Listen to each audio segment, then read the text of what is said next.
붙드신 하나님의 말씀은 요한복음 1장 19절에서 28절 말씀입니다.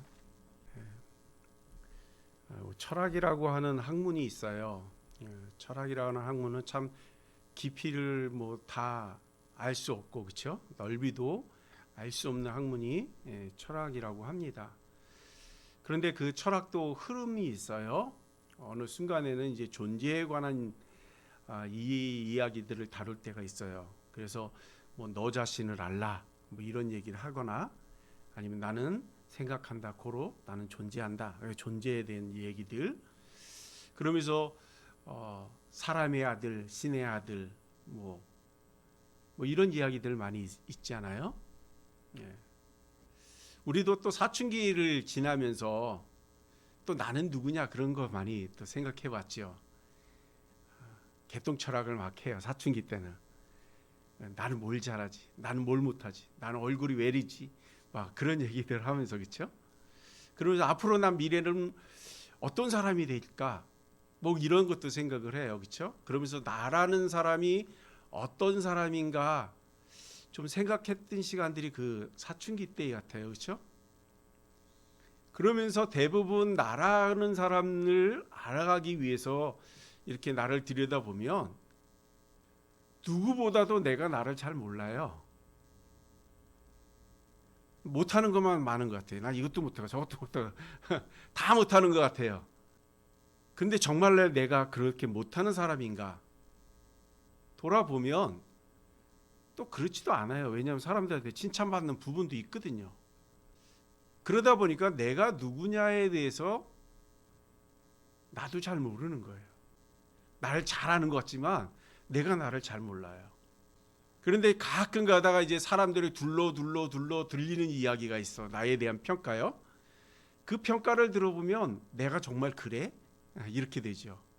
왜냐하면 내가 나를 잘 몰라서 그래요. 다른 사람들이 나를 더 잘 평가를 하거든요. 왜냐하면 나는 나에 대한 주관을 갖고 있지만 남들은 나를 볼 때 주관적으로 안 보거든요.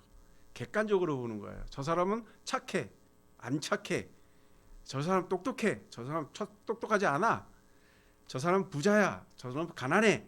이 다 객관적으로 보기 때문에 나름 평가를 제대로 합니다. 근데 나에 대해서 나를 평가하다 보면 대부분 나를 높이 평가하기보다 나를 낮춰 평가하는 게 내 모습인 것 같아요. 그래서 나를 누구보다도 모르는 사람이 나라는 거죠. 오늘 본문에도 이제 너는 누구냐라는 질문으로 시작을 합니다. 19절에 보니까 유대인들이 제사장들하고 레위인들을 요한에게 보내요.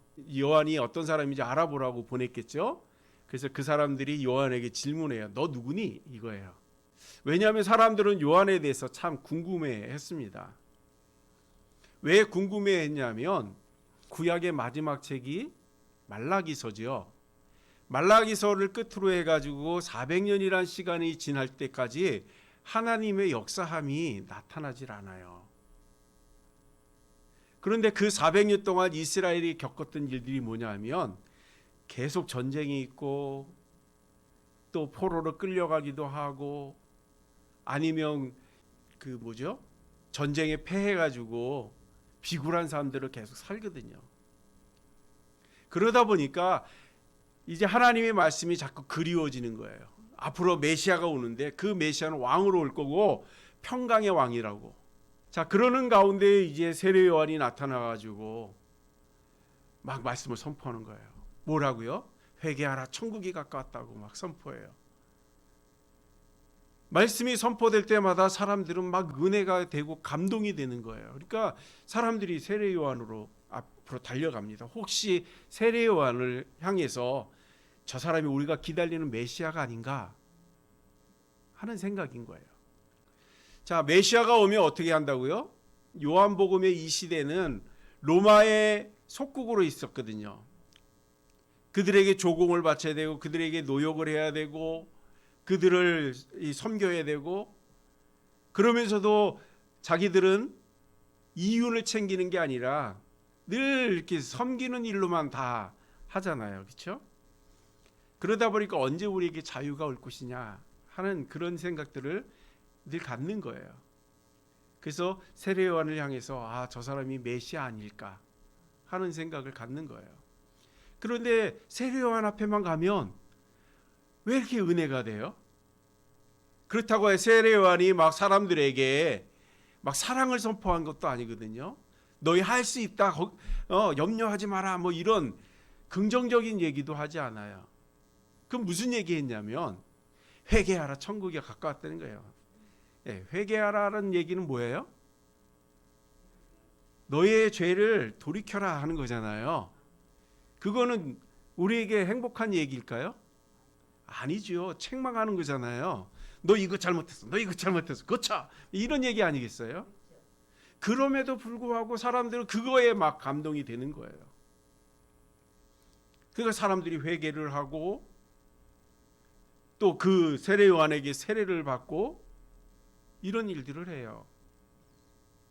자, 그러면 세례 요한이 선포했던 그 메시지들이 어디서 선포가 됐죠? 사람들이 많은 광장이나 뭐 시장 어구 같은 데 사람 많이 다니는 데서 했나요?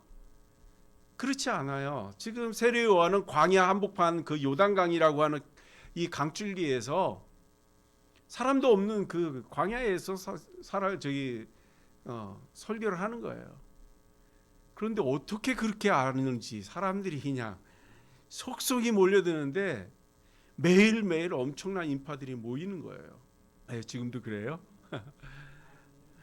엄청난 인구들이 막 몰려오니까 저 사람의 설교가 어떻길래 그래? 소문에 따라서 계속 광야로 사람들이 나오는 겁니다. 자, 세례 요한의 모습을 보지요. 세례 요한은 어떻대요? 그 외모가 얼굴에 대한 설명은 없으니까 그가 입고 있는 옷, 이 가죽 옷에 이 가죽들을 두르고 거기에 메뚜기와 석청을 먹고 그런 모습이에요. 그러니까 꾀지지한 거죠. 그렇지 않겠어요? 광에서 먹고 자고 하는데. 그렇죠. 자, 그런데 너는 누구냐? 너가 그리스도냐라고 물을 때 뭐라고 얘기해요? 나 아니야. 이렇게 얘기하거든요. 그랬더니 사람들이 또 뭐라고 질문해요? 그러면 네가 엘리야야? 이렇게 묻죠. 왜 엘리야냐고 물었을까요? 엘리야는 구약 시대에 아주 최고의 그 선지자 아닙니까? 임금 앞에서도 옳고 그른 걸 막 똑바르게 얘기하고 또 갈멜산에서 그 바알과 아스다로 그 제사장 400명하고 막 싸워서 이기고 그리고 막 기도할 때마다 하나님이 막 능력을 부어주시잖아요. 그렇죠? 이 땅에 비가 멈추게 해주십시오 하고 기도하니까 하나님이 막 그래 해주마 그거 3년 6개월 동안 막 비를 멈춰주시고 이제 하나님 비가 와야 됩니다. 그러니까 하나님이 그래 알았어 비를 내려주시고 막 이런 일들이 막 벌어지거든요. 그러다 보니까 엘리야의 그 능력을 사람들은 알고 있어요. 그리고 엘리야가 어떤 사람인지 그 모습도 잠깐 그리는데요. 열왕기하 1장에 보니까요. 아하시아라는 왕이 있습니다. 이 아하시아 왕이 궁전 난간에 있다가 떨어졌어요. 그래서 다칩니다. 그러면 그 병이 날지 안 날지를 누구에게 물어봐야 돼요? 의원이나 하나님한테 물어봐야 되죠. 그렇죠?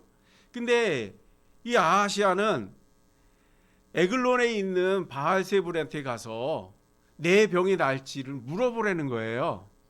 그러니까 이 종들이 그 얘기를 듣고 이제 바알세불에게 물어보겠다고 가고 있는 중에 어떤 하나 아저씨가 나타났네요.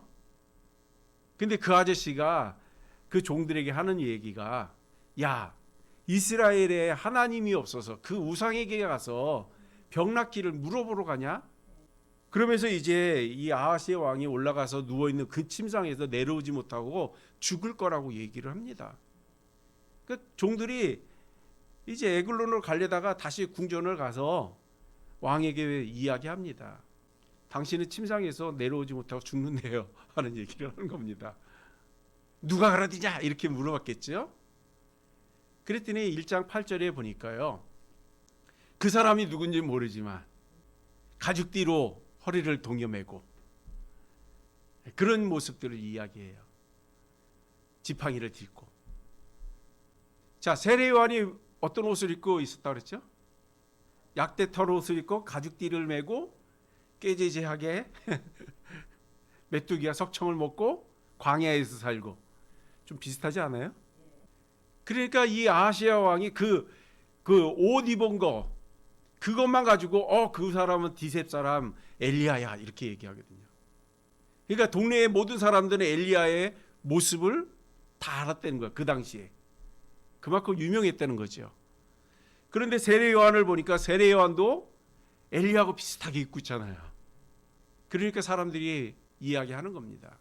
그럼 네가 엘리야냐? 그랬더니 세례 요한이 뭐라고 해요? 나 엘리야도 아니야 이렇게 얘기합니다. 이게 선지자야?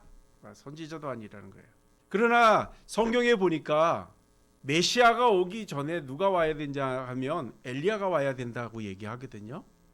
근데 세례 요한이 뭐라고 얘기했냐면 나는 그리스도도 아니고 나는 엘리야도 아니고 난 선지자도 아니라고. 그렇지만 나는 내 뒤에 오는 사람을 위해서 내가 와서 먼저 길을 닦는 그런 사람이다 이렇게 소개를 합니다. 엘리야의 역할이 그 일이거든요. 메시아가 오기 전에 와서 털을 닦고 그리고 메시아가 입성하는 거죠. 자, 유대인들이 기억하기로 메시아가 오면 왕으로 온다 그랬거든요. 그러면 이 이스라엘에서 최고의 왕은 누굴까요? 최고의 왕 그럼 꼽는 사람이 다윗입니다. 그리고 솔로몬. 그 당시가 제일 이스라엘에 있어서 번성을 누렸던 때예요. 평화가 있었고 전쟁만 하면 다 이기고 그래서 경제적으로 군사력으로 월등했던 때가 그때예요. 그러니까 메시아가 오면 그 나라가 다시 회복될 거라는 생각을 갖고 있는 거죠. 로마도 다 물리칠 것이고 우리에게 이제 자유가 있을 거라고, 평강이 있을 거라고 그 기대를 하고 있었거든요. 그런데 지금 400년 동안 하나님의 말씀을 거론해 본 사람이 없다가 세례 요한이 나타나서 하나님의 말씀을 선포하고 천국이 가까웠다고. 이때 천국 그러면 이스라엘 백성들이 생각에는 평강을 뜻했을 것 같아요. 왕이 오면 이 땅이 회복이 될 거라는 평강을 생각했던 것 같아요. 그러다 보니까 세례 요한에게 와서 네가 그리스도냐 하고 묻는 겁니다. 우리가 여기서 주의해야 할 게 하나 있어요. 우리가 인기를 끌면 사람이 조금 변하는 거 아세요? 우리 아이돌 애들이나 이렇게 배우들이나 이렇게 보면 이 신입 때는 어때요? 신입 때는 얼마나 긴장을 하는지 바짝 얼어 있어요. 그러다가 어떤 좋은 작품을 만나고 히트를 한번 치면 어떻게 돼요? 갑자기 유명세가 되잖아요. 가는 데마다 막 나를 알아보는 사람이 생기잖아요. 그런데 2개, 3개 히트작을 계속 내면 어때요? 그다음부터 교만해져요. 처음에는 막 의자도 막 갖다 주고 막 음료수도 사다 주던 그 신입이 조금 인기를 얻으면 어때요? 의자에 앉아가지고 다 시키잖아요. 뭐 갖고 와라, 뭐 갖고 와라. 그게 사람의 심리 중에 하나거든요. 또 신앙심이 좋았던 사람들도 막 인기를 끌면 어떻게 돼요? 대부분 그렇지 않지만 간혹 어떤 사람들은 마치 자기가 하나님이 된 것처럼 착각을 하는 사람들이 있어요. 자기가 한마디 하면 막 세상이 바뀔 것처럼 들떠가지고. 그런데 오늘 세례 요한은 어떻습니까? 그 수많은 군중이 와서 세례 요한에게 말씀을 듣고 또 세례를 받고 해도 세례 요한은 자기가 여기에 왜 왔는지 자기의 정체성이 분명했다는 거예요. 네가 그리스도냐 그랬을 때 그래 맞아 내가 그리스도야 그랬다고 해서 사람들이 돌 던질 거예요? 왜냐하면 그 당시에는 세례 요한이 엄청난 힘을 갖고 있었기 때문에 그 뭐라고 얘기해도 다 믿었던 그런 때예요. 그런데 세례요한이 아니라고 얘기하잖아요. 난 그 사람 아니라고. 난 그 사람의 신발끈 풀기도 감당할 수 없는 그런 사람이라고 이렇게 얘기하잖아요. 얼마나 겸손해요, 그렇죠? 그럼 네가 누구야? 이렇게 질문을 해요. 네가 누구야? 그러니까 세례요한이 얘기합니다. 이사야의 이야기를 통해서 이야기해요. 이사야에 이런 이야기가 있어. 광야에서 외치는 자의 소리가 있는데 그 사람은 뒤에 올 왕을 위해서 털을 닦는 일을 한다고. 난 그 일하기 위해서 왔다는 거예요. 다른 말로 하면 나 종으로 왔어. 그런 거 아니겠어요? 지금 고속도로를 넣는데 나 지금 아스팔트 깔러 왔어. 이 얘기랑 똑같은 거죠. 세례요한이 그렇게 하기 위해서 왔다는 거예요. 내 뒤에 오실 이 나는 누군지 모르고 너희들도 모르지만 난 그분의 신발끈도 매기가 감당할 수 없는데 나 그분을 위해서 내가 와서 지금 이렇게 하고 있는 거라고 얘기해요. 사랑하는 여러분, 저와 여러분들은 누구입니까? 우리는 여기 왜 왔을까요? 이제 제가 사춘기 때 고민했던 고민을 지금 숙제로 드리는 겁니다.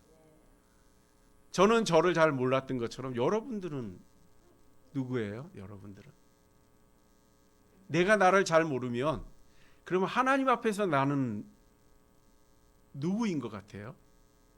하나님의 딸도 될 수 있고 제자도 될 수 있고 종도 될 수 있고 뭐 다 될 수 있겠죠. 근데 문제는 그 직분들을 그 역할들을 잘 감당하느냐는 거죠. 우리가 하나님의 자녀로서 하나님의 종으로서 또 하나님의 제자로서의 우리의 역할들이 있어요. 그 역할들을 우리가 감당해야 됩니다. 오늘 세례 요한은 그 일들을 감당하는 거예요. 자기를 드러내지 아니하고 자기가 이 땅에 온 목적을 그대로 시행을 하는 거죠.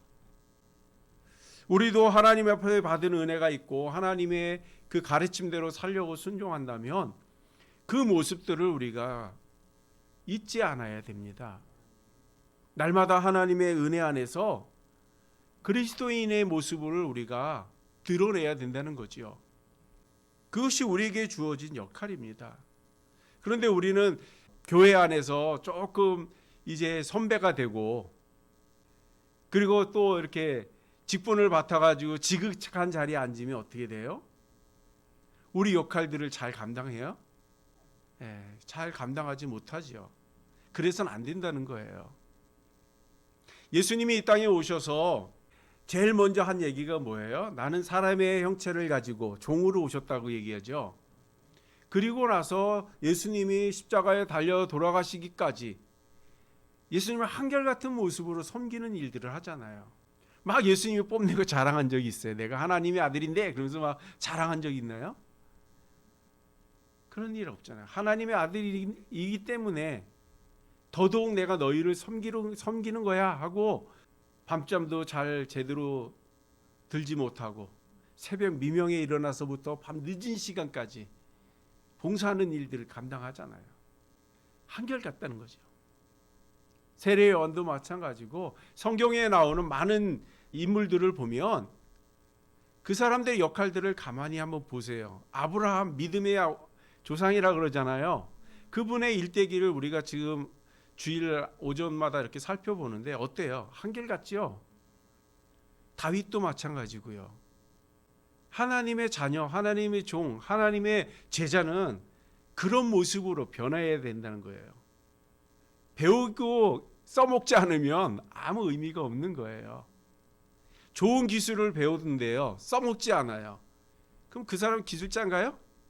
우리가 한때 대학교 들어가기 위해서 스펙 쌓아야 된다고 자격증 엄청 땄던 시대가 있어요.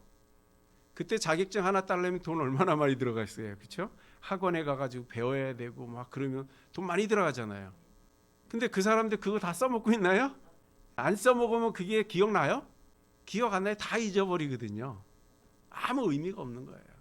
마찬가지로 하나님의 종이라 그러면 종의 역할은 뭔지를 우리가 배우는 거예요. 그리고 하나님의 종으로서의 삶을 사는 거죠. 자, 그러면 종으로 사는 거는 그렇게 아름답지 않죠. 그렇죠? 맨날 섬겨야만 되잖아요. 그런데 그 역할을 잘했던 사람들을 한번 또 생각해 보지요. 종의 역할을 잘 감당했던 사람 기억나는 사람 있나요, 혹시? 어떤 사람이 있을까요? 대표적인 사람이 있다 그러면 요셉일 겁니다. 요셉. 요셉의 형들에게 팔려서 애굽으로 가잖아요. 애굽으로 갔는데 그 주인이 보디발이라는 사람인데 그 집에 이제 요셉이 팔려가요. 근데 애굽 말을 할 줄 알아요? 못하죠. 왜냐하면 애굽에 살지도 않았고 애굽의 언어를 배운 적이 없으니까. 그런데 거기에 팔려간 이후에 가정이 총무가 됩니다. 자, 그러면 그때 나이가 17살 때 팔려갔다고 하는데요. 그리고 보디발의 집에서 가정 총무가 된 건 몇 년 후에인지는 잘 모르겠어요. 그렇지만 한번 따져보죠. 17살 팔려가 가지고 가정 총무가 되기 위해서 몇 년 정도 있어야 될까요? 언어도 안 돼요? 나이도 어려요? 그럼 그 집에 종이 요셉 하나일까요? 많지요. 왜냐하면 그 사람 군대 장관이었거든요. 자, 거기에는 요셉보다 다 어릴까요, 종들이? 나이 많은 사람도 있고 지혜로운 사람도 있고 많거든요. 그런데 요셉이 가정 총무가 됐어요. 왜 그렇게 됐을까요? 거기에 보니까 하나님이 그와 함께함으로라는 단어가 쓰여요. 그래서 주인이 요셉에게 뭘 맡겨도 그 사람을 돌아보지 않는, 그만큼 자기 역할을 잘했다는 거예요. 종이의 역할이 재밌습니까? 아니, 안 재밌죠. 근데도 자기가 맡은 일에 그 볼품없는 일 아니겠어요? 누가 알아주지도 않잖아요. 아무리 잘한다고 해서 알아주나요? 알아주지도 않나요. 그런데 그 역할을 잘하니까 주인이 칭찬하는 거예요. 요셉보다 훌륭한 사람이 얼마나 많겠어요. 그런데도 요셉을 가정 총무로 세우는 것은 똑똑한 사람은 자꾸 게으르거나 요령을 피우고, 좀 무지하다 그러면은 그냥 시키는 일만 하고 융통성도 없고 막 이렇게 되니까 이게 잘 되는 게 아니에요. 그러니까 요셉을 보니까 요셉은 그렇지 않다는 거예요. 자기 일에 누가 보든 안 보든 충실하고 또 게으름 피우지도 않고 하는 일을 아주 즐겁게 하고, 그러다 보니까 예를 쓰면 우리 집안이 편안하겠다 하고 딱 세우잖아요. 자, 그리고 나서 누명을 썼습니다. 그리고 옥에 갇히거든요. 나는 죄가 없잖아요. 그렇죠? 누명 쓴 거니까. 그러면 옥에 들어가서 사람들의 대부분의 생각은 어떨까요? 불평할 거 아니에요. 아, 나는 죄도 없는데 누명 써가지고 내가 여기 잡혀왔다고 내가 나가기만 해보라고 막 그런 마음으로 대부분 있지 않을까요? 두고 보자 막 그런 마음이었을 거예요. 그런데 요셉은 옥에 갇혀서 두고 보자 그러지 않아요. 나는 죄를 짓지 않았지만 죄수의 역할이 되니까 어때요? 거기서도 또 최선을 다합니다. 그러니까 누구 눈에 떠요? 간수장이 눈을 떠 보니까 저놈 봐라. 그래서 걔를 데려다가 옥에 사무를 맡깁니다. 요셉은 하나님이 늘 함께하니까 사람을 보는 게 아니에요. 하나님 앞에 내가 있다고 생각하는 거죠. 그러니까 무슨 일이 있어도 하나님 앞에서 내가 잘하면 하나님이 나를 인도할 거라고 하는 그 마음을 가지고 자기의 위치에서 최선을 다하는 거예요. 그랬더니 졸지에 자기도 모르는 사이에 애굽의 총리가 되어 있잖아요. 이게 하나님의 길을 따라가는 사람들의 역할인 겁니다. 오늘 세례 요한의 역할이 그거예요. 지금 막 사람들로부터 인기가 폭발해요. 아이돌이죠. 지금 최고의 인기가 누구죠? BTS? 방탄소년단이라고 하는 걔네들이 지금 최고의 인기를 끌고 있잖아요. 아마 그 당시에 세례 요한이 방탄소년단 아니었을까요? 그런데도 교만하지 않은 거예요. 겸손하게.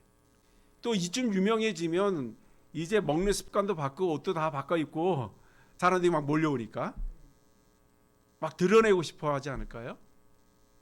그런데 세례 요한은 그렇지 않아요. 여전히 똑같이 나켓으로 옷을 입고 가죽끈을 허리에 메고 메뚜기가 석청을 먹고 자기의 이치에서 최선을 다하는 거예요. 그것이 저와 여러분의 역할인 겁니다. 우리의 역할들을 하나님의 은혜 안에서 찾을 수 있는 은혜가 있기를 소망합니다. 그리고 그 역할들을 잘 감당할 때에 하나님이 우리를 세워주세요. 세례 요한이 지금 인기를 끌고 있잖아요. 그렇죠? 그런데 세례 요한이 처음에 광야에서 외칠 때 몇 사람이나 있었을까요? 광야에 누가 사람이 나왔나요? 사람이 없죠, 당연히. 자, 우리 길거리 가다 보면 가끔 가다가 혼자 중얼중얼 하면서 가는 사람들이 있어요. 혹시 보셨어요? 그 사람들 보면 어떤 생각이 들어요? 그렇죠? 아무도 없는 광야에서 혼자 중얼대고 소리 뼈락뼈락 지르고 있으면 사람들이 볼 때 근처 가겠어요? 그런데도 쉴 새 없이 그러고 있어요. 그랬더니 사람들이 모이기 시작했어요. 처음에는 우리 권사님이 얘기했던 것처럼 그런 생각 들지 않겠어요? 무섭지 않아요? 온 외모를 딱 보고 소리 버럭버럭 지르고 있으면 근처에 가기가 쉬워요? 무섭죠. 근데 그게 하나님한테 받은 자기 역할이라고 생각하고 하다 보니까 다들 외면할 줄 알았는데 어디선가 소문을 듣고 그렇게 많은 인파들이 몰려오는 거예요. 오늘 이 유대인들에 의해서 세례 요한이 누구냐고 물으러 온 사람 중에 어떤 사람이 있어요? 제사장이 있잖아요. 제사장 어떤 사람이에요? 유대인에게 있어서 제사장 그러면 아주 높은 위치에 있는 사람 아니에요? 이런 사람이 광야까지 쫓아나와서 세례 요한이 누구냐고 묻는 거예요.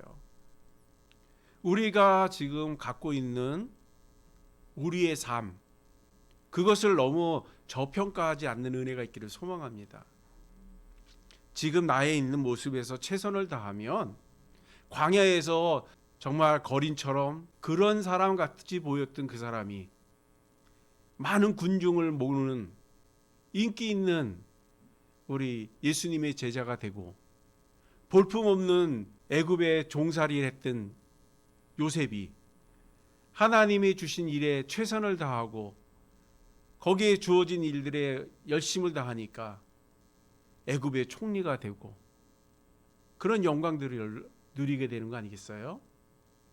이사야도 마찬가지잖아요. 하나님이 이사야를 찾아갔을 때 이사야가 뭐래요? 나는 어린아이입니다. 할 수 없습니다. 나는 입에 죄가 많아서 그러니까 걱정하지 마. 그리고 일을 시키잖아요. 그랬더니 이사야가 얼마나 훌륭한 선지자예요. 그렇죠? 성경에 보면 이 선지자들의 기록된 말씀은 그러면 대부분 선지자 이야기인데 그 선지자들의 평가 속에서 이사야 선지자의 인용구가 제일 많을 거요. 자기의 위치에서 최선을 다하고 충성을 다할 때 하나님은 우리를 들어 세우세요. 사람을 위해서 사람이 나를 볼 거라고 그러니까 난 사람들을 보기에 훌륭한 사람처럼 해야지. 그럼 그건 들통이 금방 납니다.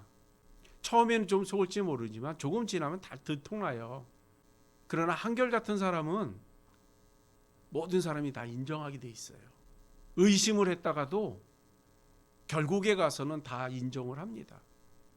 우리 오늘 세례 요한의 발자취를 우리가 따라가는 은혜가 있기를 소망합니다. 그가 하나님 앞에 받은 은혜를 잃어버리지 않고 주어진 일에 최선을 다했던 것처럼 우리도 하나님이 주신 그 은혜 안에서 우리에게 주어진 역할 최선을 다하는 은혜가 있기를 소망합니다. 그럴 때 하나님의 영광도 보게 될 뿐 아니라 주변에 있는 사람들한테 칭찬과 또 존경과 귀중히 여김을 받는 은혜가 나타날 줄로 믿습니다. 그래서 우리 하나님이 주신 은혜 안에서 승리의 삶을 이루는 그런 저와 여러분이 되시길 주님의 이름으로 축복합니다. 기도하겠습니다.